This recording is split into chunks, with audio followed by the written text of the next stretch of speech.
The corridor camera outside the private nursery had gone dark for exactly 47 seconds. No maintenance request, no power fluctuation recorded. The red indicator light was still on, but the feed had been manually interrupted. The Royal Guard on rotation slowed his steps and checked the incident log. No entry, no explanation. The silence in the corridor felt deliberate. Something had moved unseen. The Royal Guard assigned to the inner residential wings stood beneath the recessed ceiling lights of Corridor C, their glow reflecting softly against polished stone that held the day's warmth.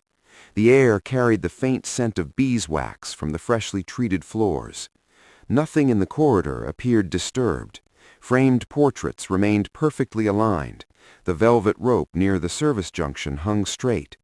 The silence was controlled, almost curated. Yet the interruption in the camera feed, 58 seconds at precisely 14:20, remained unresolved in his mind. He had already verified the hardware. The lens showed no tampering. The wiring cabinet behind the east panel was sealed. He replayed the footage again from his secured tablet, watching the timestamp freeze, pixelate once, and then resume as though nothing had occurred. No maintenance alert had been logged. No scheduled test appeared on the internal calendar. He filed a discrepancy report through the standard chain, selecting the appropriate classification: surveillance anomaly, residential sector, inner ring proximity. He avoided adjectives. He attached the footage clip. He referenced the patrol schedule. Then he waited. 23 minutes later, the response arrived from Administrative Security Review. Non-critical. Monitor for recurrence. The wording was precise, almost dismissive. He read it twice. Corridor C did not protect storage rooms or reception halls. It led directly to the private study suite of the youngest princess, a child whose routines were deliberately predictable to maintain stability.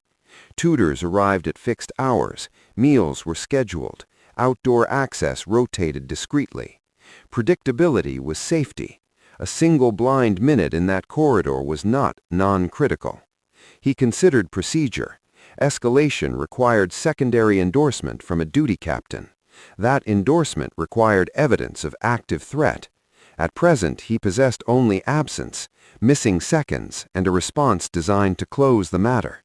He returned to the inner security station adjacent to the residential archway, a compact room lined with matte screens and muted indicators that blinked in steady rhythm. The duty officer glanced up briefly as he entered, offering a nod that signaled routine, not urgency. The guard requested access to the raw system logs rather than the summarized report. The request drew a faint pause. Administrative flagged it, non-critical. The guard acknowledged the statement without argument and waited. After a moment, the officer keyed in credentials and rotated the monitor. Lines of time-stamped data scrolled in ordered sequence. The interruption appeared not as an error code, but as a manual override, priority Tier 3. Tier 3 required internal authorization from a terminal physically located within the operations corridor 2 levels below. He did not react outwardly.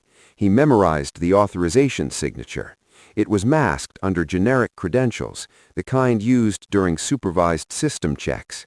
The duration, 58 seconds, was deliberate, short enough to avoid triggering automatic escalation thresholds set at 60 seconds. Someone understood the architecture. He requested confirmation of scheduled checks in that sector for the week. None were recorded. The duty officer's tone shifted slightly. "You think it's intentional?"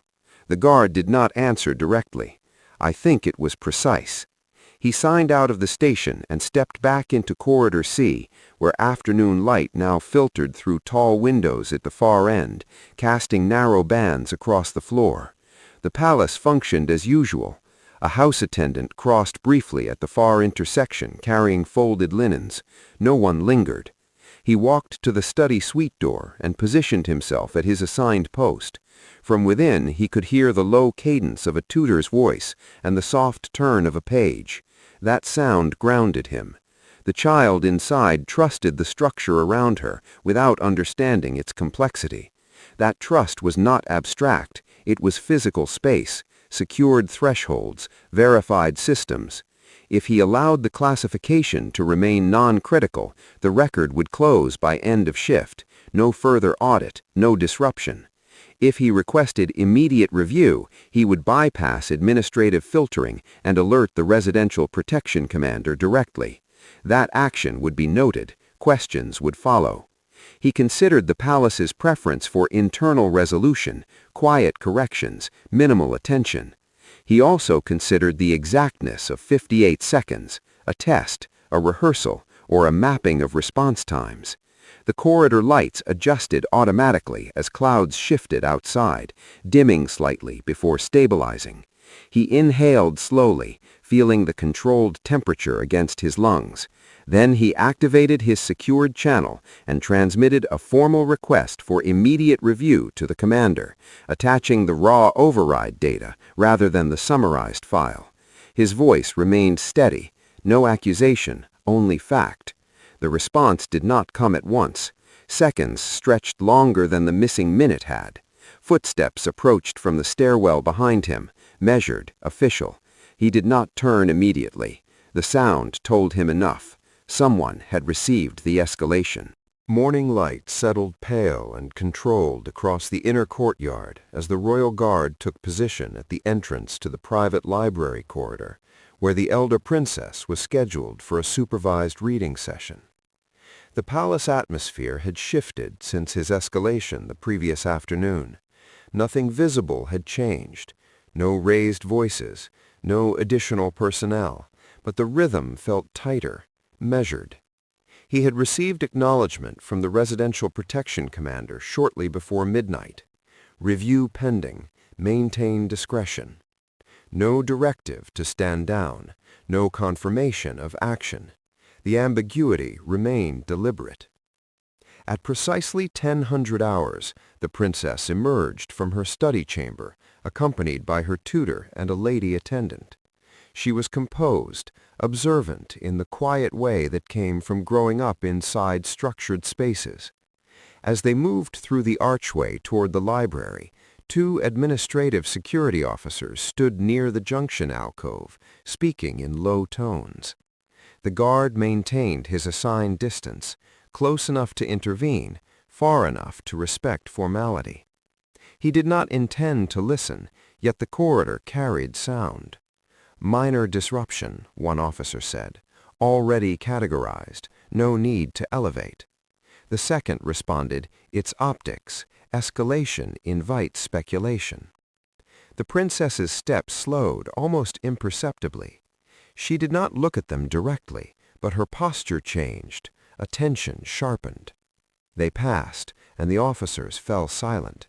Inside the library, tall windows filtered muted daylight across rows of leather-bound volumes. The princess dismissed her tutor for a moment and approached the guard with measured courtesy. "Is the corridor safe?" she asked quietly, without accusation. The question was direct, stripped of ceremony. He answered with equal precision. "There was a surveillance interruption yesterday. It is under review." She held his gaze for a brief second longer than protocol required. "Under review," she repeated, absorbing the phrase. He did not elaborate. He could not. Authority boundaries were precise, especially with a member of the royal household. Yet he recognized comprehension in her expression. She was aware of the proximity between that corridor and her younger sibling's private suite. She thanked him and returned to the table, but she did not resume reading. Instead, she requested access to the administrative communications ledger, a privilege occasionally granted for educational purposes regarding governance. The attendant hesitated only slightly before complying. From his position near the doorway, the guard observed without appearing to observe. The princess reviewed entries from the previous day, her finger moving steadily down timestamps. When she reached the notation marking the anomaly as non-critical, her hand paused. She closed the ledger carefully. "Please inform residential operations that I request clarification," she said to the attendant, her tone formal but restrained. It was not defiance, it was structured insistence. The attendant inclined her head and departed. The guard understood the implication immediately. A request from the princess could not be filtered through administrative shorthand. It would require response, and response would require visibility. He remained at post, aware that the simple question she had asked him had already altered the trajectory of the review. Within the hour, the corridor outside the library carried a different quality of movement. Footsteps approached with deliberate cadence, senior operations personnel, identifiable by their subdued insignia and measured pace. The residential operations director arrived first, followed by an aide carrying a tablet. The guard stepped aside just enough to allow formal entry while maintaining his protective line of sight. Inside, the princess stood when addressed, observing protocol even as she held position. The director offered a composed explanation, a brief system irregularity, categorized appropriately, no active threat detected. His language mirrored the administrative response from the night before. The princess listened without interruption. When he concluded, she asked a single question. If the interruption had occurred 60 seconds longer, would it still be non-critical? The director hesitated, not visibly enough for an untrained observer, but enough. Automatic escalation triggers at 60 seconds, he replied. So the classification depends on a threshold, she said evenly. The guard felt the air in the room tighten, not with hostility, but with recognition. The director assured her that further review was underway, emphasizing stability and discretion. She nodded, then spoke with formal clarity. The corridor safeguards my sister's quarters. I request full review of surveillance logs for the past month. The statement carried weight without raised volume. It was not an emotional appeal, it was governance. The attendant glanced toward the director, awaiting instruction. He acknowledged the request. It will be done. The guard observed the exchange with disciplined stillness. He understood the subtle resistance embedded within institutional language, minimization, classification, containment. He also understood that the princess's intervention had shifted the matter beyond quiet dismissal. As the officials exited, the director paused beside the guard. Your escalation initiated this, he said, quietly, not accusatory, not approving. Yes, sir, the guard replied. Be certain your concerns are proportionate. The statement lingered after the director moved away. Proportion was a matter of perspective. From administrative distance, 58 seconds appeared negligible. From 12 paces outside a child's private door, it did not. The princess resumed her reading session, though the page remained untouched for several minutes. The guard returned to his corridor post once more, aware that the request for a month-long audit would expose more than a single interruption if patterns existed. He also understood that scrutiny would not be welcomed by all departments. Above him, security cameras tracked in silent arcs, recording continuously. He studied their movement with renewed focus. If someone had engineered a gap once, they might attempt it again, especially now that attention had shifted. The palace exterior remained serene, sunlight resting against stone walls as it had for centuries. Inside, however, alignment had shifted. The matter was no longer an isolated technical anomaly. It had become a question of threshold, of how close vulnerability must approach before authority acknowledged it. And the guard sensed that the review would not conclude quietly. The audit began 2 days later in a secured analysis room below the residential wing, where the air felt cooler and carried the faint metallic scent of server racks operating behind sealed glass. The Royal Guard stood beside a long mat table while a data technician projected surveillance logs across a wall-mounted display. The month under review unfolded in narrow columns of timestamps and authorization signatures. From a distance, the records appeared orderly, precise, uninterrupted, routine. Yet the guard did not study the surface. He focused on rhythm. Patrol confirmations, camera sweeps, door access pings. Human systems developed cadence over time, and disruption often concealed itself within patterns rather than outside them. The technician filtered Corridor C's feed history to micro-interval discrepancies under 90 seconds. 2 additional interruptions appeared, each 54 to 59 seconds in duration, spaced 13 days apart. Neither had triggered escalation. Both were marked as signal instability and auto-resolved. The guard felt a controlled stillness settle over him. "Show me the override source," he said quietly. The technician hesitated before expanding the metadata. Each interruption bore a Tier 3 manual override originating from an internal security terminal.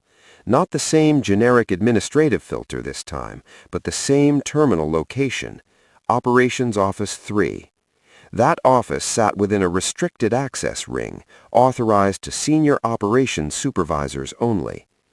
The technician cleared his throat. These were closed as transient glitches.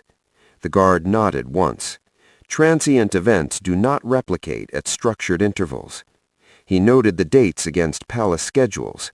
One coincided with a large diplomatic reception when staff movement increased. The second occurred during a weekend rotation when supervisory presence was thinner. The precision suggested testing, measuring response tolerance. The room remained quiet except for the low hum of processors. He requested access logs for Operations Office 3 during each micro-interruption window. Clearance required approval. A message was sent upward through the chain. While waiting, he reviewed still frames captured seconds before each feed freeze. The corridor was empty every time. No visible intruder, no anomaly. That absence was deliberate. The blind intervals had been chosen when foot traffic was minimal. He considered the motive. A rehearsal for unauthorized proximity? Mapping camera lag? Establishing knowledge of threshold limits? Each possibility implied internal familiarity with system architecture. The technician's console chimed softly. Access logs appeared. During each micro-interruption, the terminal office had been activated by a supervisor credential, masked in summary reports but identifiable in raw data. The same name surfaced 3 times. A senior operations supervisor with 12 years of service, decorated, trusted. The guard did not react outwardly. Internal implication was more destabilizing than external threat. Reporting upward would challenge not merely a classification, but a hierarchy. The technician looked at him cautiously. Do we escalate? The question carried more weight than its phrasing. The guard observed the scrolling data one final time. 3 controlled interruptions, identical duration, identical source, none long enough to trip automatic safeguards. He understood that protocol demanded internal discretion until evidence of intent was irrefutable. Yet proximity to a protected child reduced tolerance for ambiguity. He instructed the technician to compile a sealed report including full metadata and authorization signatures. Mark it restricted, he said, direct to Residential Protection Commander only. The technician complied, though unease lingered in his posture. As the file encrypted, the guard felt the subtle shift from anomaly to pattern solidify. This was no longer an isolated event. It was design, and design implied purpose not yet visible. By late afternoon, he was summoned to the Residential Protection Commander's office, a high-ceilinged chamber overlooking the inner gardens, where winter light thinned against tall glass panes. The commander stood beside his desk rather than behind it, hands folded with disciplined restraint. The sealed report lay open on a tablet between them. "You are aware," the commander began evenly, "that naming a senior supervisor in a report of this nature carries consequence." The guard acknowledged the statement without defensiveness. "Yes, sir." The commander studied him for several seconds. 3 sub-threshold overrides, all from Operations Office 3. No physical breach observed. He paused. Intent remains unproven. The guard responded carefully. Repeated threshold testing near a child's residential corridor constitutes risk. Silence held the room for a measured interval. Outside, gardeners moved methodically along gravel paths, unaware of the discussion above them. The commander exhaled slowly. Operations will argue system calibration checks. They will cite maintenance latitude. Then maintenance records should reflect the calibration. They do not.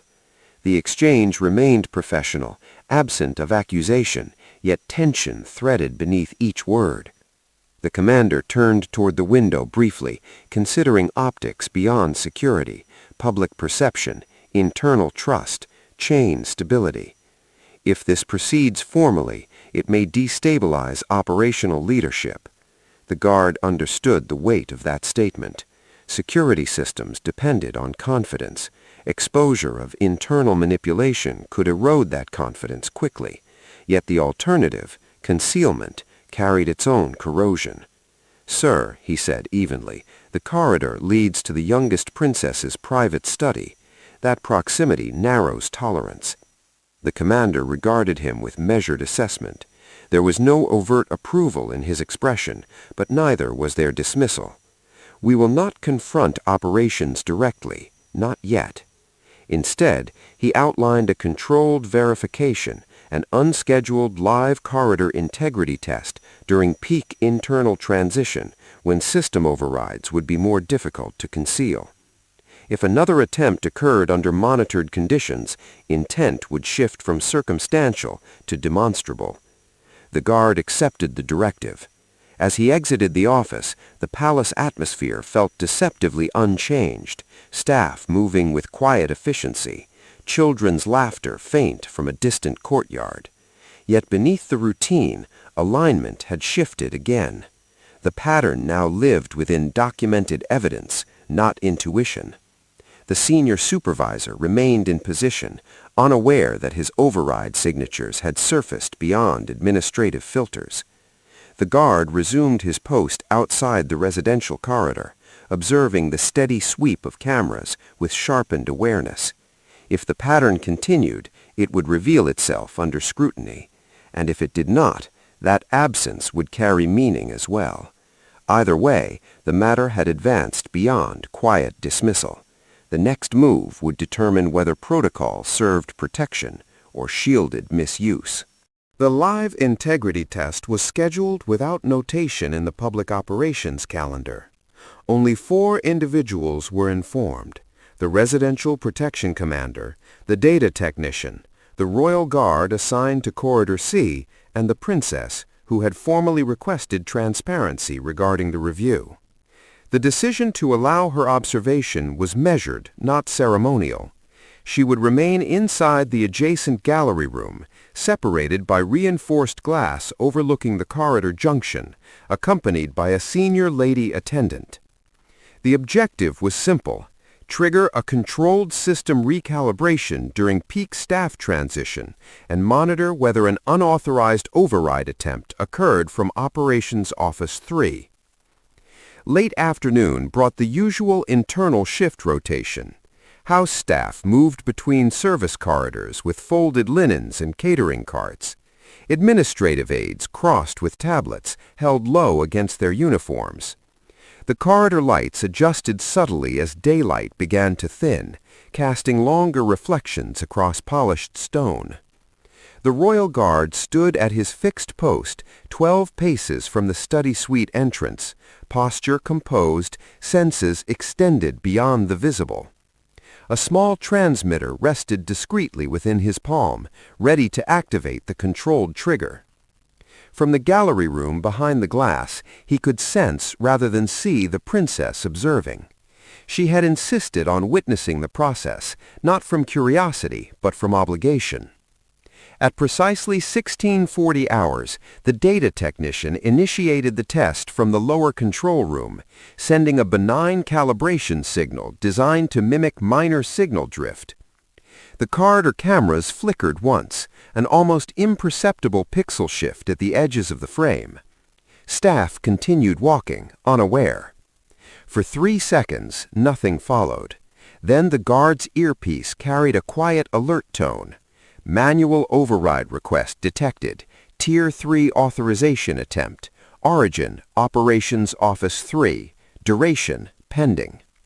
His pulse did not accelerate. Training suppressed visible reaction. He remained still, eyes forward, as the override command attempted to engage. The system, however, had been pre-configured to deny completion unless dual confirmation was entered from the control room.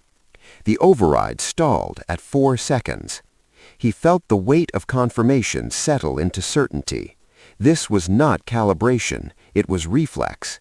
Someone had been monitoring the corridor feed, waiting for instability, prepared to insert manual access the moment drift appeared. In the gallery room, the princess leaned slightly forward, observing the screen mounted opposite her position. The alert indicator glowed red before dimming as the override failed to complete. The data technician's voice whispered through the secure channel, controlled but unmistakably tense. Second attempt initiating. Again, the system registered a manual request, same source, same credentials. The guard shifted his gaze subtly toward the camera housing above the service staircase, imagining the unseen presence 2 levels below entering commands with calculated familiarity. The second attempt reached 7 seconds before the commander authorized lockdown of Operations Office 3 remotely. Access denied. Terminal isolated. The corridor lights steadied. Staff movement slowed as subtle security indicators activated, though no audible alarm sounded. The test had produced its answer. Within minutes, internal response units moved quietly toward the operations corridor, instructed to maintain discretion. The Royal Guard did not abandon his post. Protection of the children's wing remained primary. He watched as the princess exited the gallery room, her expression composed but altered by understanding. She approached him only after confirming through her attendant that containment had occurred. It was deliberate, she said, not seeking affirmation, but stating fact. He inclined his head once. Yes, Your Royal Highness. The phrase carried no embellishment. Downstairs, Operations Office 3 had been sealed. The senior supervisor whose credentials initiated the overrides was escorted from his terminal under administrative authority, not accusation. The commander later reported that the supervisor claimed routine system balancing in response to calibration signals. The explanation was technically plausible until confronted with the repetition pattern and absence of maintenance documentation. In the corridor above, the guard absorbed the shift in atmosphere. Word had not spread, yet something intangible moved through the structure, an awareness that systems had tested themselves and found manipulation. The princess stood beside the tall window at the corridor's end, looking toward the gardens where her younger sister sometimes played under watchful supervision. If the threshold had been 60 seconds, no one would have noticed sooner. He did not answer with speculation. The threshold is under review. That was sufficient. Footsteps approached from the stairwell, the commander ascending personally this time. His presence signaled gravity beyond routine discipline. He addressed the princess with formal respect, outlining that preliminary findings indicated unauthorized manipulation inconsistent with approved protocol. An internal review board would convene immediately. The princess listened without visible emotion, then spoke with calm clarity. Protection cannot depend on how close someone approaches the limit. The commander acknowledged the statement. The guard observed the exchange without inserting himself. His role remained constant: barrier, witness, accountability. As the commander departed to formalize proceedings, the corridor gradually returned to its usual stillness. Evening light deepened, casting the stone in cooler tones. The cameras resumed their steady arcs, now operating under heightened scrutiny. The senior supervisor remained under containment pending inquiry, yet the guard understood that proof of override attempts, while decisive, was only the surface. Motivation had not yet been articulated. Was it reconnaissance? Access rehearsal? A test of authority boundaries? Each possibility carried implications beyond one corridor. He resumed his measured stance outside the study suite door as the youngest princess's laughter drifted faintly from within. The sound grounded the abstract investigation in tangible purpose. The system had revealed its fracture point. Now the institution would decide whether to repair it transparently or quietly seal it and hope no further pressure exposed deeper faults. The internal review convened the following morning in a restricted council chamber ordinarily reserved for ceremonial planning. Heavy curtains muted the winter light, leaving the room illuminated by recessed lamps that cast a steady, neutral glow across polished wood. The royal guard was not seated at the central table. His role was observational, positioned near the wall beside the closed doors. Across from the residential protection commander sat 3 senior administrative officials and the director of operations. The senior supervisor from Operations Office 3 occupied a single chair at the far end, posture rigid, uniform immaculate, expression controlled. The atmosphere was not hostile, but it was stripped of informality. Evidence was presented without dramatics.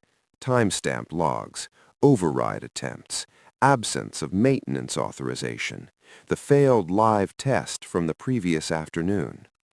The supervisor maintained that his actions were preventative, an attempt to stabilize what he perceived as signal inconsistencies.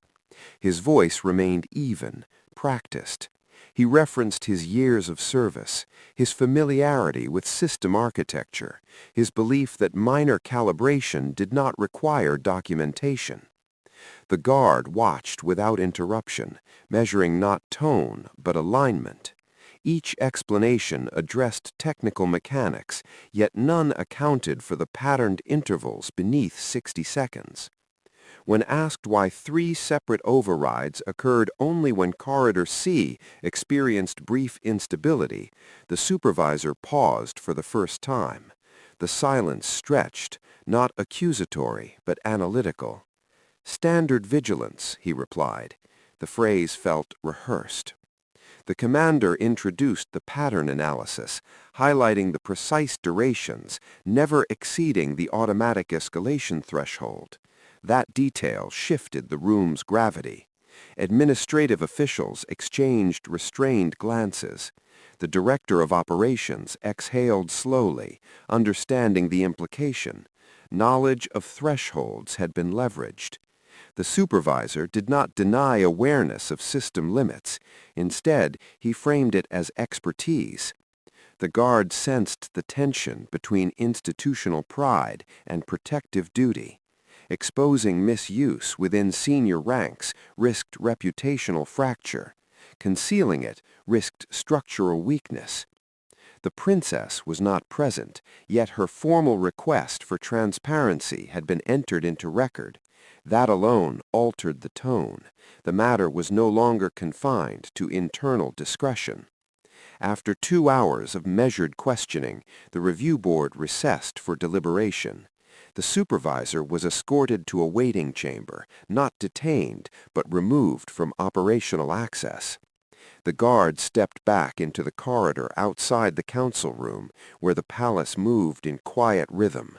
Footsteps on stone, distant voices softened by archways. He felt no triumph, only the weight of prevention.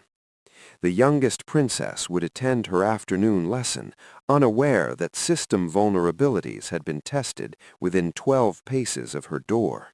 That ignorance was the purpose of his vigilance. When the chamber doors reopened, the decision was delivered without ceremony. Temporary suspension of the supervisor, pending formal inquiry for unauthorized system manipulation and breach of protocol integrity. Access credentials revoked immediately. Further disciplinary action to follow upon conclusion of full investigation. The Director of Operations accepted the outcome with visible restraint. Institutional balance had shifted. By late afternoon, Operations Office 3 stood sealed, its terminal disconnected from the network core. Additional dual authentication safeguards were implemented across all residential corridor feeds. Escalation thresholds were adjusted. Any manual override within child-designated sectors would now trigger immediate supervisory review, regardless of duration. The changes were technical, quiet, effective. The Royal Guard resumed his post outside Corridor C as evening settled into the stonework, carrying a faint chill that crept through the high arches. The princess approached near dusk, accompanied by a single attendant. She paused beside him, observing the corridor lights reflect against polished floors now operating under reinforced parameters. "Has it been resolved?" she asked calmly. "Interim measures are active. Full review continues." She studied the camera housing above the staircase for a moment before speaking again. "Thank you for not accepting the first answer." The acknowledgement was simple, without sentiment. He inclined his head once. "My duty is proximity." She understood the meaning. Protection was not abstract loyalty to hierarchy. It was measured in distance, 12 paces, a threshold, a minute. She departed without further comment, her steps steady against the stone. As the corridor quieted, the guard reviewed the updated system status on his secured device. Green indicators confirmed enhanced safeguards. Yet he remained aware that systems alone did not guarantee safety. Vigilance required individuals willing to question comfort within structure. The senior supervisor's motives would be examined in depth, whether ambition, complacency, or calculated boundary testing. Regardless, the attempt had revealed an essential truth. Authority without oversight could approach vulnerability under the guise of expertise. A faint echo of laughter drifted from the study suite as the youngest princess concluded her lesson for the day. The sound carried through the door, light and unguarded. He stood 12 paces away, as always. The palace exterior remained unchanged, flags steady against the evening sky, guards positioned at ceremonial gates, history resting heavily within stone walls. Inside, however, the system had recalibrated, not because rank demanded it, but because one discrepancy had not been dismissed. The guard felt neither pride nor relief, only steadiness. Protection depended not on position held, but on lines observed and thresholds defended without compromise. And in the quiet that followed, the corridor held its symmetry once more. No missing seconds, no silent allowances, only continuous watch.